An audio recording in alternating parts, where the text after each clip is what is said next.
दोस्तों, आप में से ऐसे कई लोग होंगे जिन्होंने गरकत नाम जैसे पेड़ को देखा तो नहीं बल्कि सुना जरूर होगा। अगर देखा भी होगा तो इसके बारे में ज्यादा कुछ नहीं जानते होंगे।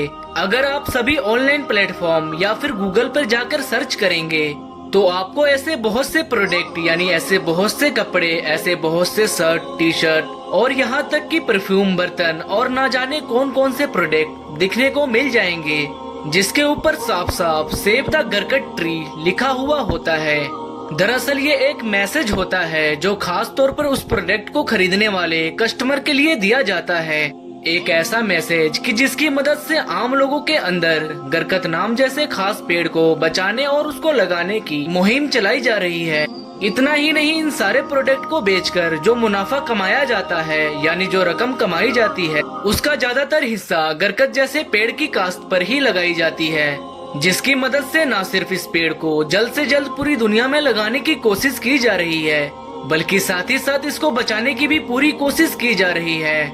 लेकिन इन सभी चीजों के बीच सवाल ये है कि आखिर ये गरकट ट्री है क्या, और आखिर क्यों इस पेड़ को बचाने या फिर उगाने के लिए पूरी दुनिया में यहूदी ही सबसे आगे हैं। आखिर क्या वजह है कि इसे इसराइल और उसके आसपास के इलाकों में ज्यादा से ज्यादा लगाया जा रहा है। दूसरी तरफ सवाल ये भी है कि आखिर मुस्लिम लोग इस पेड़ को बुरा क्यों मानते हैं। मुसलमानों के आखिरी पैगंबर हजरत मोहम्मद सल्लल्लाहु तआला वसल्लम ने इस पेड़ के बारे में क्या कहा था।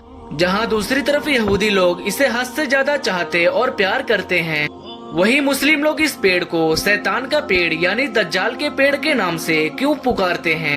तो चलिए इन्हीं सभी सवालों का जवाब आज के इस छोटी सी वीडियो में जानने की कोशिश करते हैं। सबसे पहले तो मैं आप लोगों को ये बताता चलूं कि गरकत का पेड़ एक ऐसा पेड़ है जो कि जंगलों में उगने वाला एक झाड़ी की तरह होता है, जो इस जैसे और पेड़ लिप्टस वगैरह जो कि पूरी साफ सफाई के साथ ऊपर की तरफ जाते हैं, ये उनकी तरह बिल्कुल भी नहीं है। इनकी हाइट भी तकरीबन 4 से 5 फीट ही होती है। मगर हाँ, अफ्रीका और इसराइल के इलाकों में ये जो पेड़ पाए जाते हैं उनकी हाइट थोड़ी ज्यादा होती है। इस पेड़ को जहाँ इंग्लिश में बॉक्स थ्रोन, वहीं यूनानी जबान में इसे लीसियम के नाम से जाना जाता है। इस्लामिक इतिहास में इसका जिक्र ठीक हिजरत के फौरन बाद मिलता है, यानी जब मक्का में रहने वाले मुसलमान पैगंबर हजरत मोहम्मद सल्लल्लाहु तआला वसल्लम के साथ हिजरत करके मदीना आ गए थे। मदीना पहुंचते ही जब मुसलमान मस्जिद नबवी की तामीर यानी बुनियाद रख रहे थे, तब उसी वक्त एक सहाबी कि जिनका नाम हजरत असद बिन जर्रारा था, उनका इंतकाल हो गया। उनको दफनाने के लिए जिस जगह को पैगंबर हजरत मोहम्मद सल्लल्लाहु तआला वसल्लम ने चुना वो दरअसल बकी उल गरकत की जगह थी। बकी उस जगह को कहते थे कि जिस जगह पर किसी पेड़ या किसी झाड़ की जड़ रह गई हो। फिलहाल आपके नॉलेज के लिए बताते चले कि ये वही जगह थी जिसे आज के वक्त में जन्नतुल बकी के नाम से जाना जाता है। बाद में न सिर्फ इस जगह पर हजरत मोहम्मद सल्लल्लाहु तआला वसल्लम के खानदान वाले बल्कि साथ ही साथ बहुत सारे सहाबियों की कब्र भी इसी जगह पर मौजूद है। इसी तरह ये इस्लाम का सबसे पहला कब्रिस्तान भी बना। इस्लामिक किताबों से ये पता चला है कि जब खैबर की जंग हुई थी, कि जिस जंग में मुसलमानों ने यहूदियों को हराया था और फिर जब इस पूरे खैबर के इलाके को फतह कर लिया था, तब वहाँ पर भी यहूदियों ने गरकत के पेड़ को खूब लगा रखा था। मगर इस जंग को जीतने के बाद पैगंबर हजरत मोहम्मद सल्लल्लाहु तआला वसल्लम ने अपने आदमियों यानी सहाबियों को ये हुक्म दिया कि गरकत के पेड़ को इस जगह से पूरी तरह साफ कर दिया जाए। यहाँ तक ही नहीं बल्कि कुछ हिस्टोरियंस के हिसाब से ये पता चला है कि इस्लाम के दूसरे खलीफा यानी हजरत उमर रजी अल्लाह अन्हो के जमाने में अरब से गरकत के पेड़ को पूरी तरह से खत्म कर दिया गया था।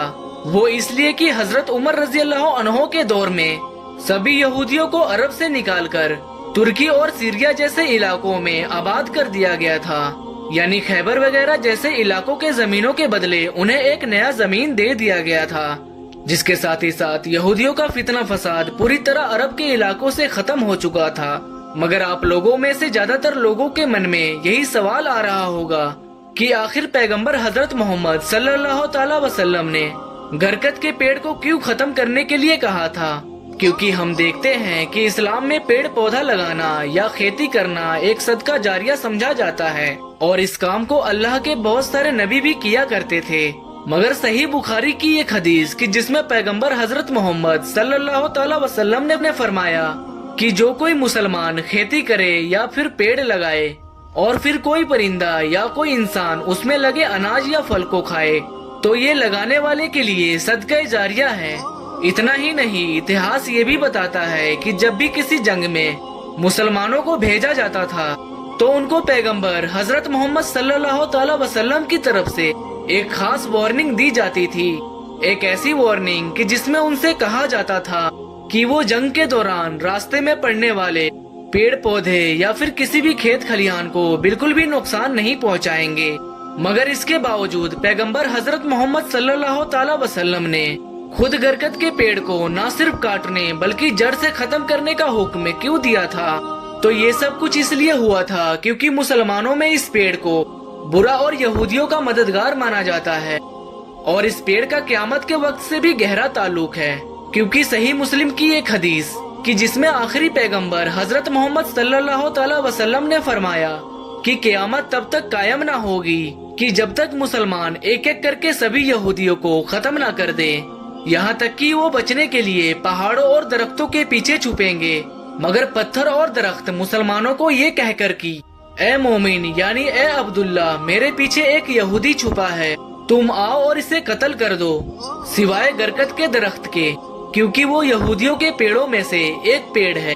इंटरेस्टिंग बात तो ये है कि एक रिपोर्ट के हिसाब से यहूदी देश यानी कि इसराइल पिछले 40 सालों से 2010 तक लगभग 24 करोड़ गरकत का पेड़ लगा चुका है। यानी इसको अगर हम 40 साल से डिवाइड करें तो हर साल 6 करोड़ गरकत का पेड़ यहूदियों की तरफ से लगाया जा रहा है। और कई मुस्लिम स्कॉलर यानी उलमाए इकराम ने यहाँ तक कह दिया है कि ये पेड़ शैतान का पेड़ है, यानी इस पेड़ को दज्जाल के पेड़ के नाम से करार दिया है। और ये बात सच है कि आखिरी जमाने में इसराइली वो देश होगा कि जहाँ पर इस्लाम का जंग होगा और यहीं पर दज्जाल का खात्मा होगा। आज के इस वीडियो को हम यहीं पर खत्म करते हैं। वीडियो पसंद आने पर न सिर्फ वीडियो को लाइक करें बल्कि अपने फ्रेंड्स के साथ भी जरूर शेयर करें। साथ ही साथ हमारे चैनल को सब्सक्राइब कर लें ताकि इसी तरह की इस्लामिक और हिस्टोरिकल नॉलेज आप लोगों तक पहुंचती रहे।